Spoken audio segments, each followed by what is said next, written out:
หมายความว่าธรรมชาติที่มีความแตกสลายผันแปรเปลี่ยนแปลงก็เรียกว่าโลกนะ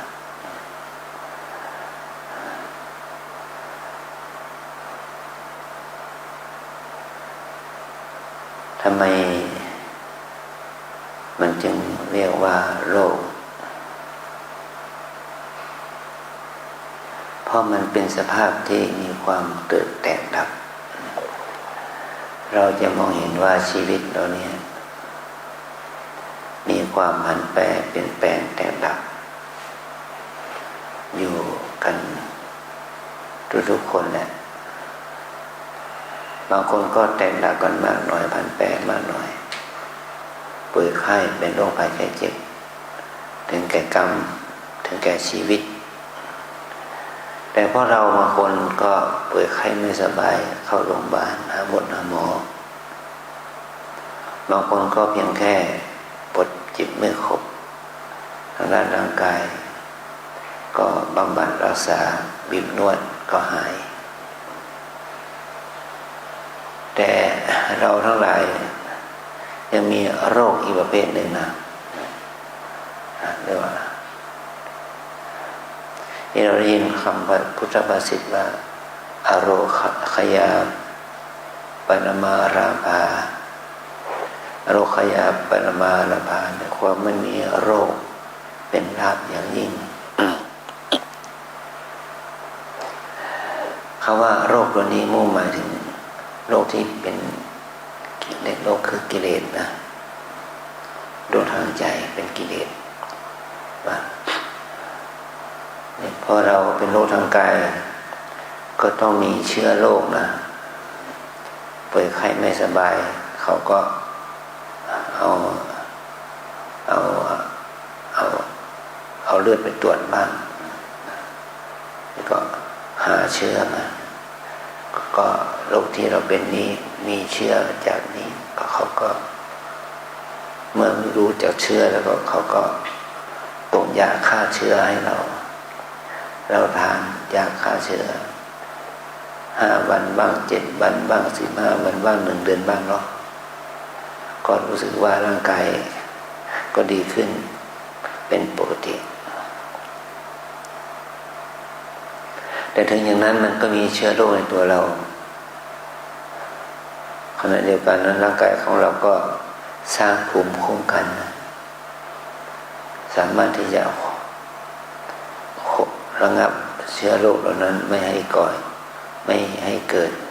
การติดเชื้อขึ้นมาก็เรียกว่าเราหายโรคแต่ความจริงมันมีเชื้อโรคอยู่เนาะเราภูมิคุ้มกันเราดีขึ้นก็ร่างกายก็ตั้งอยู่ได้แต่โรคทางอีกอย่างหนึ่งคือโรคทางจิตโรคทางจิตเนี่ยมันทำให้คนทุกคนที่มีชีวิตอยู่มีโรคทางจิตกันทุกคนสิ่งนั้นก็คือกิเลสนะราคะโทสะโมหะความโลภโกรธหลงเนี่ยเป็นเชื้อโรคที่ก่อให้เกิดผลคือทุกข์ทางใจทุกข์เพราะเกิดกิเลสทุกข์เพราะมีกิเลสในทุกข์ทางใจทุกข์ทำให้จิตใจเราไม่ดีเกิดการกระทำชั่วทางกายวาจาใจไม่นำซ้ำผลของมันเรียกว่าผลของมันผลข้างเคียงก็คือ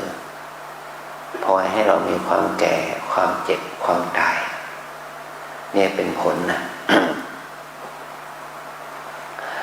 ผลที่มันออกมาเป็นความแก่ความเจ็บความตายความเจ็บก็เกิดจากเป็นเชื้อโรคนะครับว่าถ้าจิตใจเรามีความเครียดความกังวลเกิดความโกรธโลภหลงมากนะก็เป็นทำให้เราเกิดโรคหัวใจโรคความดันโรคเบาหวานโรคสารพัดนะโรคเกาต์โรคอะไรต่างโรคเหล่านี้ก็เกิดขึ้นกับเราด้วย จะเห็นว่าเชื้อโรคคือจิตใจที่คือกิเลสเนี่ยมันก่อให้เกิดทุกข์ทางด้านร่างกายที่เป็นโดยสามัญ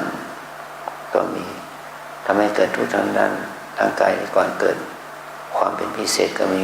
เกิดความเป็นเชื้อโรครุนแรงรวมถึงเป็นพวกโรคมะเร็งโรคอะไรอย่างนี้นะเราก็ไม่ใช่เราก็เห็นถึงทุกข์ของมันนะ อันนี้เรามาปฏิบัติธรรมก็เหมือนกับว่าเรามาหายาเนาะเรามาหายาเอายาภาษาพระเราเรียกว่าเภสัชหรือว่าโอสถนะโอสถหรือเภสัชเนี่ยเรามาหาโอสถมาหาเภสัชเรียกว่าธรรมโอสถนะยาที่เป็นตัวธรรมะเพื่อที่จะระงับดับเชื้อโรคที่มันเป็นกิเลสอกุศลที่เป็นกิเลสตัวนี้ถ้ามันมีกำลังแก่กล้าทำให้กายใจเรามืดมนอนตรการเนี่ยก็รักษาได้ยากมันเป็นลักษณะเข้าเป็นนิสัยสันดานความรู้สึกของที่ไม่ดีเกิดเรียกเป็นนิสัยสันดานโรคกดหลงที่ยากที่จะแก้ไขมีพฤติกรรมที่เป็นลบอยู่ตลอดเวลาอย่างนี้เราจะแก้ไขมันได้ยังไงล่ะเราต้องฝึกเจริญสติเจริญธรรมะให้มากเมื่อเราฝึกเจริญสติสมาธิปัญญาให้มากขึ้นมันก็ว่าเพิ่มตัวยาให้มันเข้มข้นนะมันกับยาแก้ไขเนี่ยจะมีเชื้อยาตัวยากี่มิลลิกรัม300มิลลิกรัมก็กินหลายเม็ดหน่อย500มิลลิกรัม700มิลลิกรัม1,000มิลลิกรัม1,200 300มิลลิกรัมเชื้อยาตัวยามันมีมากมันก็ใช้เม็ดยาน้อยลงถ้าเราใช้ยาที่มีตัวยาน้อยก็ใช้ยาหลายเม็ดหลายอันนี้เป็นต้นนะเราปฏิบัติธรรมก็มาฝึกเพื่อให้จิตใจเรามีสติจะมีสมาธิมีความเพียรที่เข้มข้นขึ้นเมื่อสติสมาธิความเพียรมันมีกำลังเข้มข้นขึ้นมันก็ข่มระงับดับกิเลสได้ไวขึ้นราคะโทสะโมหะความเห็นแก่ตัวความฟุ้งซ่านรำคาญสงสัยมันก็ลดลงไปมันจะลดลงไปได้ไวขึ้นอันนี้แหละเหมือนกับเมื่อเราฉีดวัคซีนนะวัคซีนบางอย่างนี่เมื่อฉีดครั้งหนึ่งนี่มันคุมร่างกายเราเป็นปีนะเราฉีดเข็มหนึ่งก็คุมไปเป็นปีวัคซีนบางอย่างฉีดเข็มหนึ่งนะมันก็มีผลรักษาโรคภัยไข้เจ็บได้ทั้ง6 เดือน3 เดือนอะไรอย่างนี้นะแต่วัคซีนบางอย่างนั้นฉีดครั้งหนึ่งเนี่ยมีผลไปทั้งชีวิตเนี่ยมันสร้างมันเพราะวัคซีนเหล่านั้นไปกระตุ้นภูมิคุ้มกันร่างกายของเราเนี่ยได้มากน้อยต่างกันนะครับแล้วก็วัคซีนไข้หวัดใหญ่ก็ฉีดเข็มหนึ่งคุมไปทั้งปีอันนี้ก็เป็นการกรรมฐานภาวนาหรือเราทำบุญเนี่ยเราทำบุญภาวนาเนี่ยเป็นกรรมฐานเนี่ยถ้าเราปฏิบัติได้ผลดี ระงับดับราคะโทสะโมหะโลภโกรธหลงมีความศรัทธามีวิริยะมีปิติมีสมาธิดีมันสามารถขัดเกลาจิตใจไม่ให้เกิดกิเลสได้ดีมีเมตตากรุณามีสติปัญญาดีมีความเอื้อเฟื้อเกื้อกูลดีมีศรัทธาต่อพระศาสนาต่อหลักคำสอนพระพุทธเจ้าดีมันก็มีผลคุ้มกันอกุศลกิเลสเหล่านั้นไปได้นานแต่ถ้าเราปฏิบัติกรรมฐานภาวนา จนสามารถที่จะขจัดอาสวะกิเลสหรือว่าอนุสัยกิเลสออกไปจากใจเราได้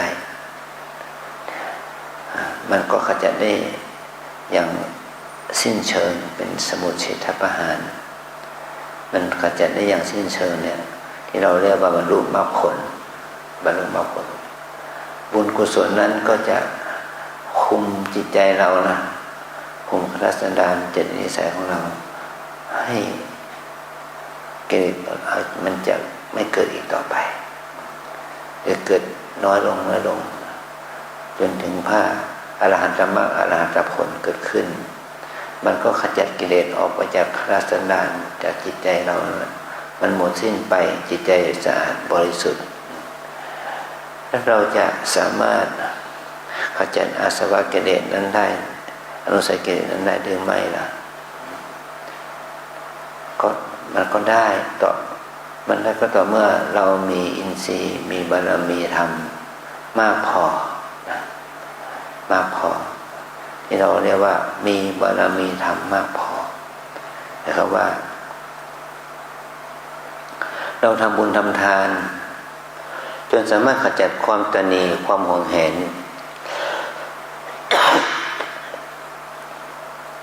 ออกมาจากจิตใจได้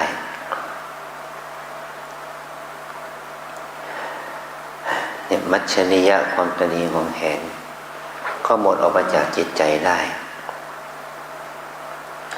เรารักษาศีลก็สามารถขจัดตัวกิเลสที่เป็นอย่างหยาบทำให้กายกรรมวจีกรรมที่ก่อให้เกิดทุจริตที่เกิดขึ้นในใจเราออกไปได้ เราเจริญสมาธิภาวนาก็สามารถขจัดขัดเกลานิวรณธรรมกิเลสที่ทำให้จิตใจเราเศร้าหมองออกไปได้เราเจริญวิปัสสนาภาวนาก็สามารถขจัดความรู้ผิดคิดผิดเห็นผิดที่เป็นวิปลาสทางใจอย่างที่เป็นนักที่มันฝังลึกอยู่ในจิตใจออกไปได้อันนี้แหละถ้าเราทำได้อย่างนี้เราก็ได้อานิสงส์สูงสุดแล้วเราจะสามารถขัดเกลามันได้ละเอียดแค่ไหนลึกซึ้งได้แค่ไหนมันก็อยู่ที่สติสมาธิปัญญาทานศีลภาวนาของเราเนี่ยได้ขจัดออกไปจากใจนะ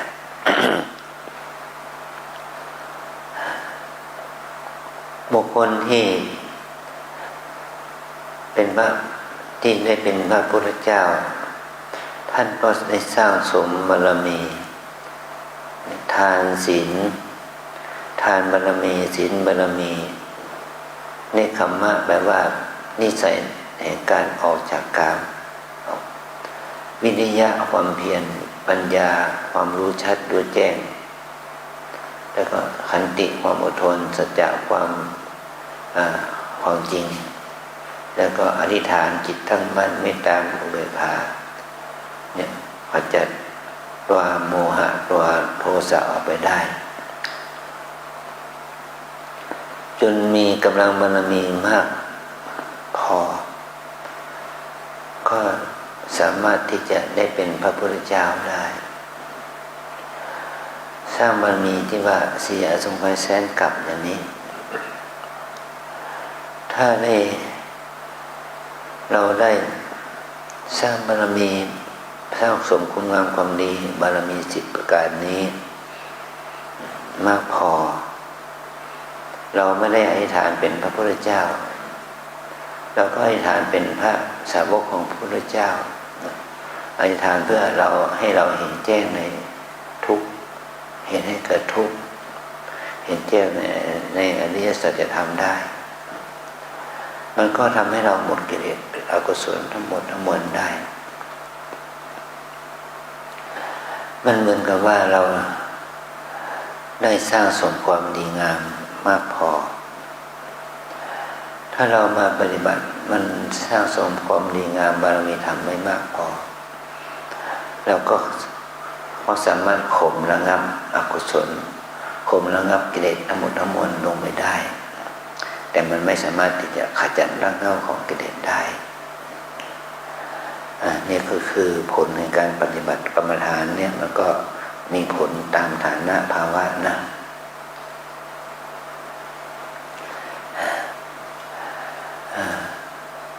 กรรมฐานกรรมะแปลว่าการกระทำฐานะแปลว่าที่ตั้งกรรมฐานแปลว่าที่ตั้งการกระทำอะไรเป็นกรรมฐานของเรา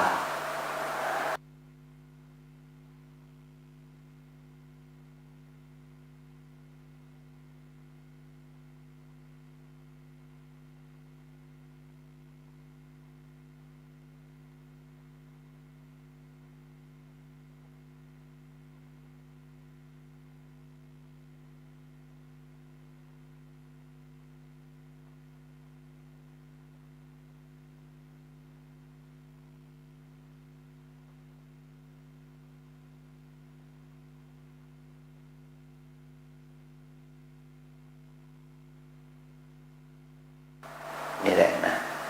ที่จะทำให้เราได้เจอผลงามความดีรวมไปถึงมาฝึกให้เรามีสติอยู่กับจิตใจของเราเองนะครับว่าเราต้องรู้ตัวว่าขณะนี้จิตใจของเราดีหรือไม่ดีชอบไม่ชอบฟุ้งซ่านรำคาญสงสัยอะไรต่างๆโลภโกรธหลงเนี่ยมันเกิดขึ้นกับจิตกับใจของเราเนี่ยมันมีความถี่แค่ไหนบ่อยๆเนืองๆแค่ไหนแต่ก็ขจัดมันออกไปด้วยกิจด้วยสติสมาธิปัญญามันดับไปอย่างรวดเร็วแค่ไหนแล้วก็ฝึกมันเนี่ยกายกับใจนี่ถือว่าเป็นกรรมฐานเป็นที่ตั้งในการเจริญสติ เมื่อเรามีสติอยู่กับกายกับใจนี้เมื่อไหร่นี่แหละเขาเรียกว่าเราอยู่กับธรรมะเรามีพระธรรมเป็นเครื่องเป็นเรามีพระธรรมเรามีธรรมะเรามีจิตใจที่ดีงามสามารถที่จะข่มระงับดับอกุศลอาสวะกิเลสต่างๆได้นะนี่ในขณะที่เรามาปฏิบัติให้เรารู้ความจริงของชีวิตอะไรบ้างความจริงของชีวิตคือกายใจนี้จะเป็นหญิงเป็นชายก็ตามให้เรารู้ว่ากายนี้เป็นอะไรกายนี้เป็นทุกข์นะแต่ว่านี้คือทุกข์ทุกขันธ์ทุกขสัจจะทุกขธรรมนี่คือทุกข์เรามีชีวิตอยู่กี่วันกี่ปีแล้วเนาะเรารู้ตัวเองหรือเปล่าว่าตัวเราเองเนี่ยเป็นตัวทุกข์เป็นทุกข์นะไม่ใช่เป็นหญิงไม่ใช่เป็นชายไม่เป็นพ่อไม่เป็นแม่นะมันเป็นเจ้านายลูกน้องแต่มันเป็นทุกข์นี่คือทุกข์นะถ้าเรารู้ตัวอย่างนี้ว่าสิ่งที่เราเป็นหญิงเป็นชายที่เราเป็นพระเป็นโยมเนี่ยเราเป็นพระครูเจ้าคุณอะไรก็แล้วแต่นะที่เราจะเรียกขานแต่ภาษาพระเราเรียกว่าตัวทุกข์นะทุกขันธ์นี่คือทุกข์นี่คือทุกข์ตาหูจมูกกายใจมือเท้าที่เรากำลังเป็นไปอยู่เนี่ยนี่มันเป็นตัวสมมุติสัจจะเนาะแต่ถ้าเราจะพูดโดยภาษาธรรมะตัวปรมัตถสัจจะแล้วก็ให้รู้ว่าอันนี้คือของทุกข์ ทุกขังตอนนั้นก็นี่คือเหตุเกิดทุกข์นี่คือเหตุแห่งทุกข์เหตุให้เกิดทุกข์นะพระองค์ได้ตรัสว่าตัวตัณหาว่าความโลภโกรธหลงว่าราคะความกำหนัดยินดีความยึดมั่นถือมั่นตัวอุปทานนี่แหละเป็นเหตุให้เกิดทุกข์ทุกข์นี้เกิดจากกิเลสตัณหาอุปทานที่เกิดขึ้นในใจของเราเองนะนี่คือเหตุของทุกข์นี่คือทุกขสมุทัยเหตุให้เกิดของทุกข์อันนี้คือความดับทุกข์ว่าความดับทุกข์มันอยู่ที่ไหนความดับทุกข์ให้ดับที่ตัวราคะตัณหาความโลภความปรารถนาความอยากความยึดมั่นถือมั่นนี่แหละเราจะดับเหตุแห่งทุกข์ก็ต้องดับที่กิเลสนี่นะนี่คือความดับทุกข์ต่อไปเขาว่านี่คือข้อปฏิบัติเพื่อให้ถึงความดับทุกข์ข้อปฏิบัติให้ถึงความดับทุกข์นั้นเราต้องพัฒนาก็คืออะไรล่ะข้อปฏิบัติก็คือการเจริญศีลสมาธิปัญญาการเจริญสติการเจริญสมาธิปัญญาให้เกิดขึ้นอันนี้คือข้อปฏิบัติเพื่อให้เราเข้าถึงความดับทุกข์นี่คือข้อปฏิบัติเพื่อให้เกิดความดับทุกข์ก็แค่เราจะดับทุกข์ได้ก็ต้องเมื่อเรามีสติมีสมาธิมีปัญญามีข้อศีลข้อวัดที่ดีนี่คือข้อปฏิบัติเพื่อให้เกิดความดับทุกข์นี่พระพุทธองค์ได้ตรัสให้เห็นให้รู้ถึงความจริงเรียกว่าสัจจญาณสัจจญาณว่าความญาณที่เห็นความจริงนะญาณที่เห็นความจริงญาณที่ให้เรารู้ความจริงแล้วพระองค์ก็ให้ทำหน้าที่เป็นกิจญาณหรือว่ากิจญาณก็คือว่าทุกข์เป็นสิ่งที่ต้องกำหนดรู้ตามความเป็นจริงทุกข์ต้องรู้ตามความจริงว่าทุกข์มันย่อมมีความเป็นอนิจจังทุกขังอนัตตานะทุกข์ให้เรารู้ว่ามันเป็นของเกิดแก่เจ็บตายนี่แหละนะความเกิดแก่เจ็บตายความเป็นอนิจจังทุกขังอนัตตาเนี่ยให้รู้ความจริงอย่างนี้ให้รู้ตามความจริงนี่เราเรียกว่ากิจญาณแล้วก็สมุทัยคือตัณหาเนี่ยเราจะให้พึงละนะจ๊ะละกิเลสละตัณหาละโลภะละความโลภละความอยากละความปรารถนาต้องได้ที่เราเรียกว่าปหานะกิจที่ต้องปหารหมายความว่ากิจญาณเกี่ยวกับสมุทัยกับปหานะให้ละมันเสีย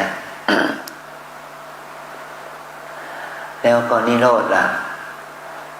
กิจญาณของนิโรธคืออะไรก็คือสัจฉิกรณกิจแปลว่าต้องทำให้แจ้งต้องทำให้ประจักษ์ต้องอย่างรู้ต้องละมันได้ให้ได้ต้องละมันให้ได้นี่เราเรียกว่ากิจญาณในนิโรธหน้าที่ที่เราจะต้องทำต่อนิโรธแล้วก็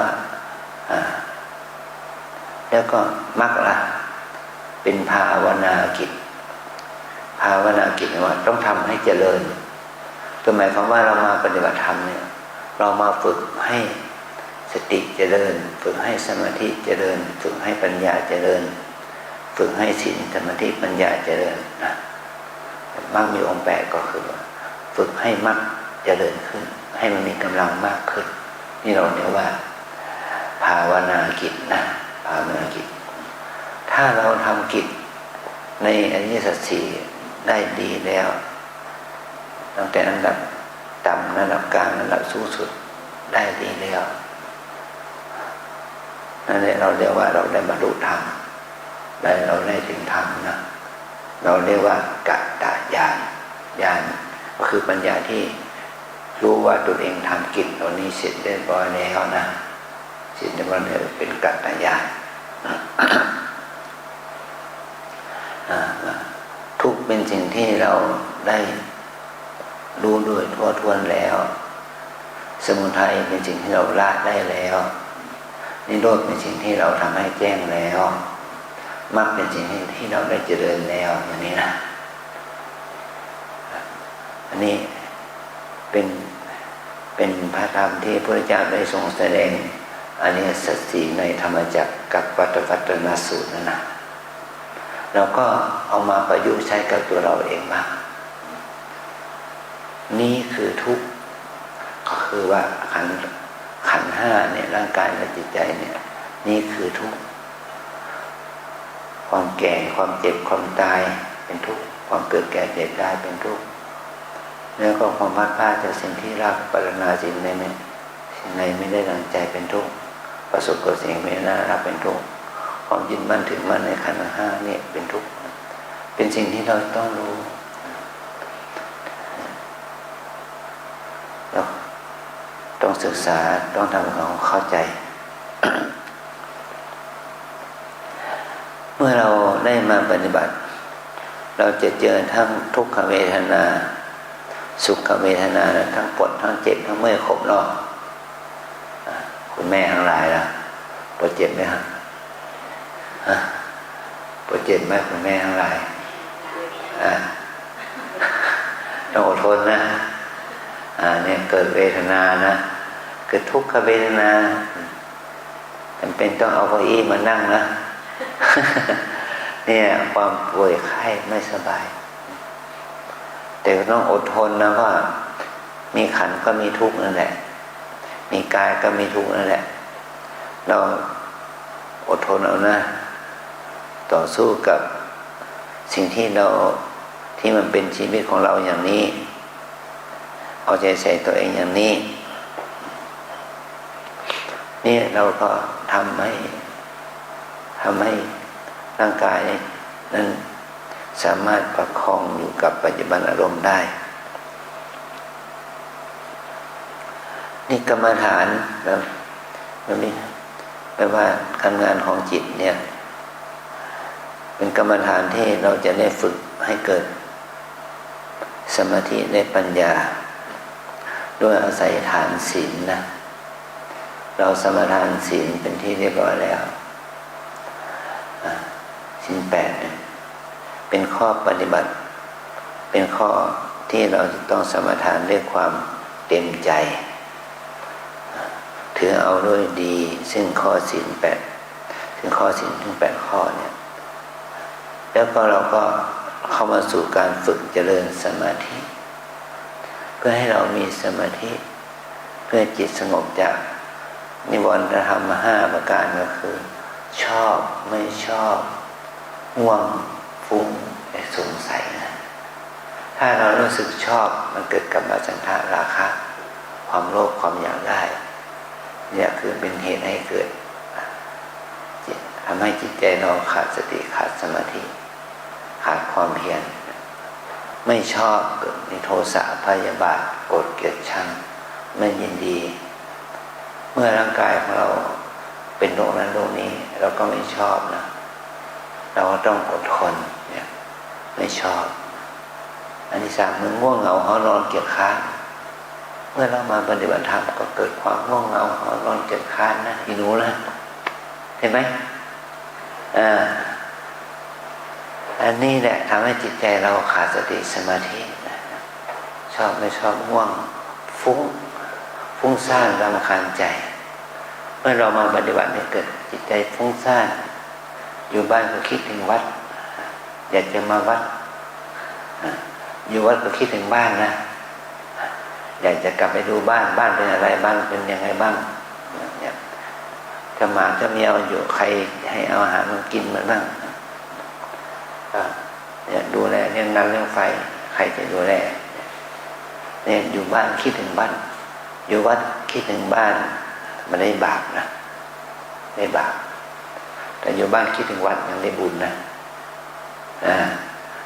เพราะว่าเราอยู่บ้านคิดถึงวัดอยากจะมาวัดอยากมาปฏิบัติอยากมาไหว้พระสวดมนต์ภาวนานี่ได้บุญแท้แล้วมาแต่ว่าเรามาอยู่วัดวันแรกรู้แล้วเราก็ไม่ได้มีนิสัยชอบวัดจริงๆเนาะพออยู่วัดก็คิดถึงบ้าน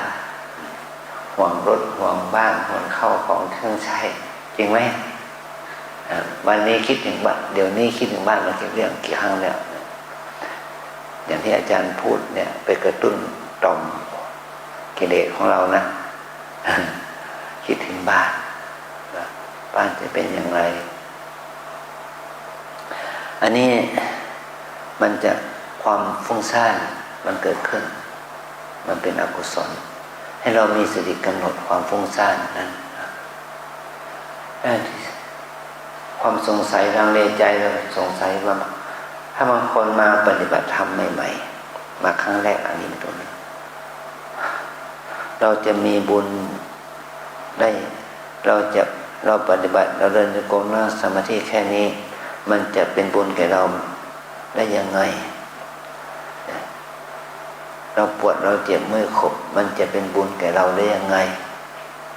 เดินนั่งกันแค่นี้หรือมันจะเป็นบุญนะแต่ความจริงเดินนั่งแค่นี้มันไม่ใช่แค่นี้มันเดินนั่งอย่างมีสติเดินนั่งอย่างมีสมาธิเดินนั่งอย่างมีปัญญาเดินนั่งอย่างมีความเพียรนี่เราเดินเรานั่งอย่างนี้เป็นการเดินนั่งอย่างมีสติสมาธิปัญญาเราถึงว่านั่งเดินได้บุญนะแต่เดินเราฟุ้งซ่านไปเรื่อยเอาเรื่องเก่าเรื่องเรามาคิดกังวลไปเรื่อยอย่างเนี้ยเดินนั่งแบบนี้มันได้บุญนะมันได้ในความฟุ้งซ่านสงสัยเป็นต้นนะแล้วเราก็เมื่อเราขจัดความชอบไม่ชอบง่วงเหงาหอนอนฟุ้งซ่านรำคาญสงสัยออกไปจากใจได้เรียกว่าจิตของเราเข้าสู่ฐานสมาธิมันมีกำลังมากขึ้นสติมีกำลังมากขึ้นวิริยะมีความเพียรมากขึ้นจิตมันก็ข่มระงับนิวรณ์ชอบไม่ชอบง่วงฟุ้งซ่านสงสัยไปได้แล้วเราจะเดินวิปัสสนากรรมฐานนะหรือว่ากรรมฐานที่จะทำให้เราเกิดปัญญาเห็นแจ้งว่าชีวิตของเราแม้จะเป็นคนพังพร้อมมากด้วยทรัพย์สมบัติเงินทองมากด้วยวาสนาบารมีมากด้วยทรัพย์สินการอย่างไรก็ตามแต่เราจะต้องมีความจริงอย่างหนึ่งที่มันแฝงอยู่ในตัวเราอย่างมีผลคือเราจะต้องมีความแก่ความเจ็บความตายนะเนี่ยความเป็นอนิจจังความมีโรคมีภัยนี่ความมีโรคมีภัยมาเปลี่ยนความแก่ความเจ็บความตายมันจะต้องมีอยู่กับเราเราจะให้เราเข้าใจความเป็นอนิจจังทุกขังอนัตตาอนิจจังเป็นของไม่เที่ยงทุกขังมีเป็นทุกข์อนัตตาเป็นของไม่ใช่ตนมันจะต้องมีกับเราอย่างนี้แม้แต่เราจะขับรถเบนซ์เข้ามารถหรูเข้ามาราคา5 ล้าน10 ล้านนะขับเข้ามาที่วัดเนี่ยเราจะได้อะไรล่ะได้ความเป็นห่วงความเป็นห่วงกลัวว่ารถเราจะถูกเขามาเฉี่ยวชนบ้างถูกกิ่งไม้ต้นไม้หักใส่บ้างกลัวว่าถูกลักขโมยบ้างสิ่งที่เราได้มาได้แต่ความทุกข์เราจะมาอยู่ที่วัดเนี่ยจะมีที่ดับที่นอนหมอนมุ้งให้เราดีแค่ไหนมันก็สู้บ้านเราไม่ได้มันก็สู้โรงแรม5 ดาวไม่ได้เนาะ นี่นะเราจะไม่ได้รับความสะดวกสบายโทรศัพท์หาโอเปอเรเตอร์ว่าสั่งอาหารสั่งเครื่องดื่มนั้นนี่มากินที่ห้องไม่ได้นะคุณแม่นะ มันจะต้องเจออย่างที่วัดเราเนี่ยมากินที่โรงขันนะอาหารตามสั่งก็ไม่ได้นี่นะนี่มันมีความเป็นอนิจจังทุกขังอนัตตาเราก็มาบ่นกับตัวเองเนาะเฮ้ยเอามาหาทุกข์แก่ตัวเองแท้ๆนั่งก็ไม่สะดวกเดินก็ไม่สะดวกยืนก็ไม่สะดวกกินก็ไม่สะดวกอย่างนี้มาเอาทุกข์ให้แก่ตนเองแท้ๆเนี่ยถ้าเราบ่นนะก็วัดให้อาหารฟรี มันจะดีเท่ากับอาหารตามสั่งได้ยังไงวัดให้ห้องฟรีมันจะดีเท่ากับค่าห้องคืนละ3,000 5,000ได้ยังไงใช่ไหมแบบเนี้ยมันก็ได้ประโยชน์แค่นี้แต่ทำให้เราเห็นอะไรเห็นพระธรรมเห็นแจ้งว่ากายใจเรานี้จะอยู่ที่ไหนก็ตามมันก็มีทุกข์เป็นผลนะมันมีทุกข์เป็นผลมีทุกข์ทางกายมีทุกข์ทางวาจาทางใจเป็นผลเนี่ยมีทุกข์เป็นผลให้เราเห็นว่าเราจะอยู่อย่างไรเราจะเดินจะนั่งอย่างไรมันจะมีทุกข์เป็นผลอย่างนี้นะให้เราเข้าใจกฎพระไตรลักษณ์ที่พระพุทธเจ้าแม้แต่พระพุทธเจ้าเองตรัสถึงว่าอัครสาวกมหาสาวกทั้งหลายท่านเป็นคนบรรณกษัตริย์มีทรัพย์สินเงินทองศักดิ์สิทธิ์สริงการเป็นจำนวนมากพระอรหันตสาวกทั้งหลายพระองค์ก็เป็นลูกมหาเศรษฐีเป็นลูกคนเดียวของพ่อของแม่มีทรัพย์สิน80 โกฏอย่างนี้เป็นต้นนะท่านก็ยังไม่เอาเลยท่านละทรัพย์สินสมบัติทั้งหมดมาอยู่กับดินกินกับทรายอยู่ใต้ต้นไม้นะหาอาหารจากที่โยมถวายทานให้เป็นธบาตมีฐานะเป็นภิกษุแปลว่าผู้ขอต้องขอเขากินเดี๋ยวขอเขากินนี่แต่ท่านเรามีอิสระทางด้านจิตใจนะท่านมีอิสระทางด้านจิตใจท่านจะไม่ทุกข์กับทรัพย์สมบัติทรัพย์สินสนิการและบริวารพี่น้องญาติมิตรอีกต่อไปท่านมีจิตที่อิสระมีจิตที่ไม่มีกิเลสครอบงำอันนี้แหละเป็นข้อธรรมนะให้เราได้ศึกษาว่าสิ่งที่เราได้ประพฤติปฏิบัติกันนี้สิ่งที่เราได้มาปฏิบัติเนี่ย3 วัน4 วัน9 วัน10 วันเนี่ยถือว่าเป็นสิ่งที่เรามาศึกษาหลัก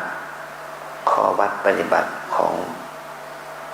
ที่พระพุทธเจ้าได้ทรงแสดงแก่พระสาวกและพระสาวกทั้งหลายภิกษุภิกษุณีอุบาสกอุบาสิกาเหล่านั้นก็นำเอาหลักธรรมนั้นมาประพฤติปฏิบัติเป็นวิถีชีวิตของวิถีชีวิตแบบใหม่มีทุกข์มีสุขต่างๆกันไปทางด้านร่างกายและจิตใจก็มีความอิสระทางด้านจิตใจ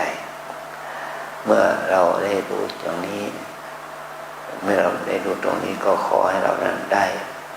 ผ่อนผันความยึดมั่นถือมันยึดติดในที่ต่างๆที่ได้ดังใจเราบ้าง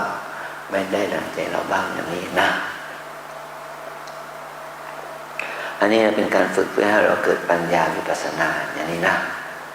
ถ้าเรามาฝึกเจริญวิปัสสนาปัญญามันไม่ใช่มาฝึกเพื่อให้เกิดความสุขความสบายอย่างเดียวแต่ฝึกให้รู้ความจริงให้เรารู้ความจริงของชีวิตเราไม่ได้มาฝึกเพื่อให้ได้รับความสุขความสบายทางด้านจิตใจนะเอาละทุกคนปนมือว่าตามนะวิปัสสนากรรมฐานตามแนวสติปัฏฐาน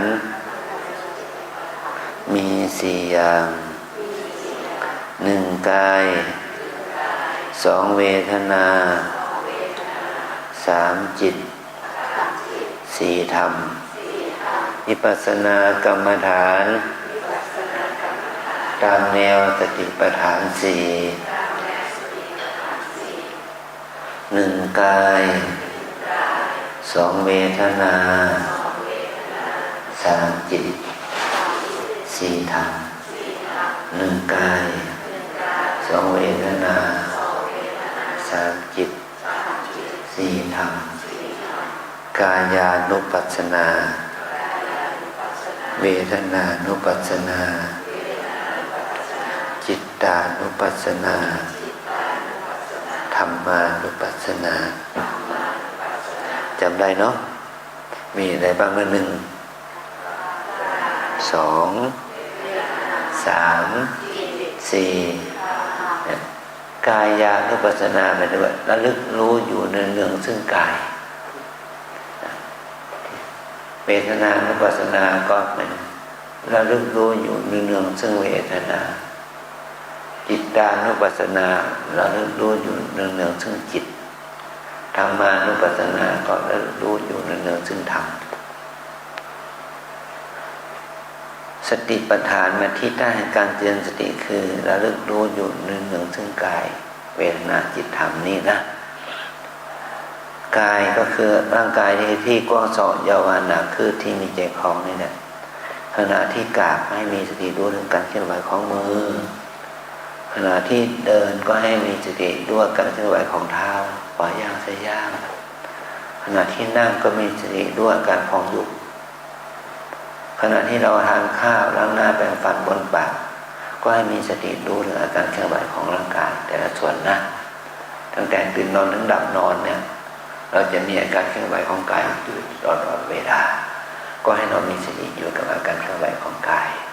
ให้มีสติดูกายตามความเป็นจริงบริกรรมกำหนดรู้ตามอาการภาษาที่เราเรียกขานถ้าเราจะไม่รู้จะเรียกภาษาคำด้วยคำใดให้รู้กำหนดว่ารู้หนอตึงหนอหย่อนหนอตามอาการนะอันที่สองเวทนาเราเมื่อเรานั่งอยู่เดินอยู่ล่ะถ้ากายมันปวดเจ็บนะก็ให้มีสติดูนะตั้งแต่เมื่อเช้าเมื่อกี้นะจนถึงเดี๋ยวนี้เราเปลี่ยนไปกี่ท่าแล้ว เปลี่ยนไปกี่ท่าแล้ว4 ท่า 5 ท่าเปลี่ยนทำไมเพราะมันเป็นทุกข์เวทนาเป็นทุกข์นะปวดเจ็บเหน็บชาปวดหนอเจ็บหนอชาหนอเมื่อยหนอทุกข์หนอเนี่ยนี่แหละมันมีเวทนาทางกายสุขทางกายทุกข์ทางกายสุขทางใจทุกข์ทางใจก็ตามให้เรามีสติกำหนดรู้ซึ่งเวทนานั้นดีใจหนอเสียใจหนอชอบไม่ชอบตามความเป็นจริงนะอันที่สามจิตตานุปัสสนาจิตมันคิดตอนที่เรามานั่งที่นี่จนถึงเดี๋ยวนี้ใจเราคิดกี่คนละรู้ไหมใจเราคิดกี่คนแล้วคุณแม่คิดกี่เรื่องละคิดไปสารพัดสารเพแล้วเนาะคิดนั้นคิดนี้คิดนั้นคิดนี้ใจมันคิดใจมันฟุ้งบางทีจิตมันหดหู่ท้อถอยจิตมันเกิดราคะโทสะโมหะนะยินดียินร้ายชอบไม่ชอบเมื่อเรามาปฏิบัติธรรมเราดีใจสุขใจเหลือเกินมีสมาธิมีปิติเป็นอย่างนั้นไหม มีความสงบนิ่งมีศรัทธามีความรู้สึกว่าเป็นอิสระทั้งเหลือเกินที่ได้มาอยู่วัด9 วัน10 วันนี่นะไอ้หนูเธอจะต้องปฏิบัติต่อไปนะอันนี้แหละจิตมันคิดเมื่อเราจิตคิดก็คิดหนอฟุ้งหนอความจำเก่าอดีตผลหลังผุดมันมาบ้างวางแผนอนาคตจะทำอะไรต่อมีอะไรมันก็คิดไปต่างๆนานานะคิดไปร้อยเรื่องพันเรื่องนะคิดจะถูกหวยไหม คิดจะถูกหวยไหมวันนี้วันที่อะไรละวันที่27แล้วอีก3 วันเนี่ยเราจะเป็นเศรษฐีเป็นดาวนะมันสารพัดอย่างนะอันนี้ข้อ4ทำแล้วทุกคนเอาตาหูจมูกลิ้นกายใจเอามาไหมเราเอาตาหูจมูกลิ้นกายปัญจทวารเนี่ยเอามาไหมตาไม่บอดหูไม่หนวกนะเนี่ยตาเห็นหูเนี่ยยินจมูกรู้กลิ่นลิ้นรู้รสกายได้สัมผัสเนี่ยอารมณ์เหล่านี้แหละมันก่อให้เกิดความรู้สึกยินดียินร้ายชอบไม่ชอบเกิดโกรธโลภหลงนานาประการถ้าเราไม่มีสติแต่ถ้าเราเห็นได้ยินกลิ่นรสสัมผัสยังมีสตินะมันก็เกิดบุญเกิดขึ้นมีบุญเกิดขึ้นมีสติเกิดขึ้นมีสมาธิเกิดขึ้นมีปัญญาเกิดขึ้นมีความรู้เกิดขึ้นความดีงามมันก็เกิดขึ้นนะนี่แหละจะเป็นตัวกุศลเป็นบุญ เมื่อเราฝึกอย่างนี้ไปเรื่อยๆสติสมาธิปัญญามันเกิดขึ้นมากขึ้นมันจะก่อให้เกิดว่าคุณธรรมยิ่งมันมีเมตตากรุณาเกิดขึ้นเนี่ยจิตใจเราก็อยู่ในอารมณ์ที่เป็นกุศลมากขึ้นนี่แหละเป็นทางที่จะนำมาให้กุศลธรรมความดีบุญกุศลมันจะเดินนะกินน้อยนอนน้อยพูดน้อยปฏิบัติให้มากนะเอาใจใส่ดูแลตัวเองอย่างให้ต่อเนื่องอย่างนี้นะใส่ใจสุดจอดต่อเนื่องใส่ใจสุดจอดต่อเนื่องเราก็จะทำให้เรานั้นได้เจริญรุ่งเรืองในกุศลธรรมยิ่งขึ้นไปนะเรามาเป็นโยคีใหม่ก็เดิน15 นาที15 นาทีนะถ้าเป็นโยคีเก่าแล้วเดิน20 เดินครึ่งชั่วโมงนั่งครึ่งชั่วโมงตามสภาพร่างกายให้เราทนได้นะขอให้เราได้ปฏิบัติตามตารางเวลาตั้งแต่ตี 4ถึง4 ทุ่มถึง5 ทุ่มเที่ยงคืนนี่จะพาทำได้ไหมหากร่มหลับแล้วนี่เราต้องอดทนนะจิตทานะขอให้เราตั้งใจภาวนานะขอให้ข้อคิดแค่นี้นะ